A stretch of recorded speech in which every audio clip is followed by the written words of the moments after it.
Welcome to Rauta's Black Metal Reviews. This time what we have here is a Finnish black metal band called Mimorium with their second album called Blood of Qayin.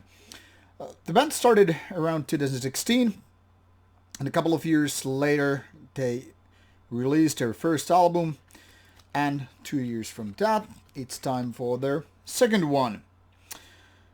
Being a band with relatively unknown members, the band kind of got to surprise me out of blue sky with its very solid release. You see, Blood of Qayin is not your average, let's do our second album and then have it whatnot, but rather a strong release with melodic output, strong production, rather good vocals, and most of all, good songwriting. Now, this is a band that is all about being very melodic. It's all about having this kind of a traditional, should we say, 1990s vibe of a black metal.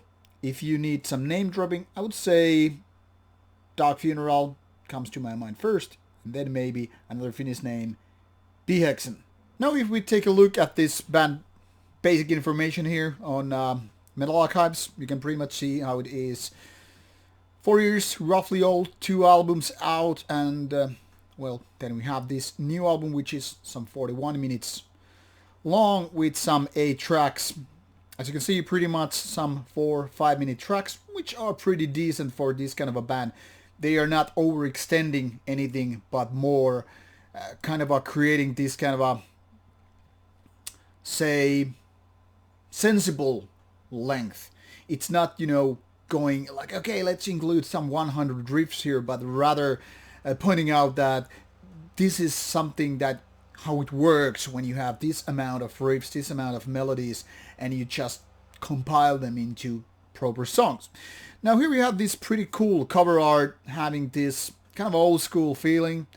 This reminds me very much of 1970s and 1980s role-playing art, but just better execution. There's this skeletal creature here holding a sort of a trident, then some skulls, and what seems to be kind of a, I don't know, hole of light, maybe sun or something.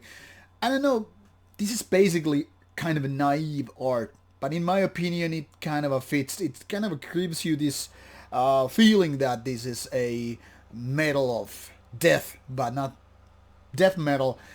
It kind of gives this kind of a dark and sinister feeling, which then again pretty much sums up what is going on here. Now the band actually has some links here which you might be interested to check out.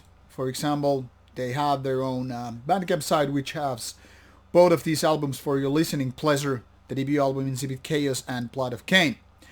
Now the music, like I said, is being melodic and a fast tempo, but it's not one of those let's do some Marduk kind of things, but it's more like aggressive and intense, but it also knows when to slow down. So it's more diverse, just one trick pony with its kind of a melodic output. And as such, the result is rather interesting. Now, some of those melodic parts are more in the dark side, more in the sinister side, creating this kind of a Dark Funeral feeling. But also the band is able, as it pretty much proves with this album, also kind of channeling the essence of rather kind of depressive, melancholic feeling, which then again supports, once again, the whole package. It's like these different elements support one another. So it's just not like aggressiveness and being very dark and sinister and all that stuff, but also having this kind of a darker feelings with more, well, melancholic side. Now, like I said, the overall feeling with this album is that the production is very much supporting the whole thing here. The only thing which I'd rather not hear maybe are the growly vocal parts. I mean, for death metal vocals, they're quite mediocre and they don't really bring anything worthwhile on this album. It's not like they are bad, but I don't think they really fit that well. Rather, all the way raspy, screamy vocals, which is the black metal style overall in general, is something that I enjoy more on this album. But overall, I would say this is a strong album and definitely one of the best ones during the first 2 months of 2020. This is already out, as you can pretty much see. It came out in late February, so it's there for you to grab in case you want to purchase the album, which I strongly suggest.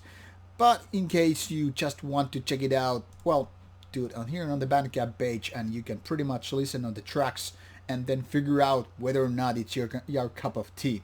Anyway, it's my time to say thank you for watching, and I hope you like Mimorium as much as I did. Until next time, take care.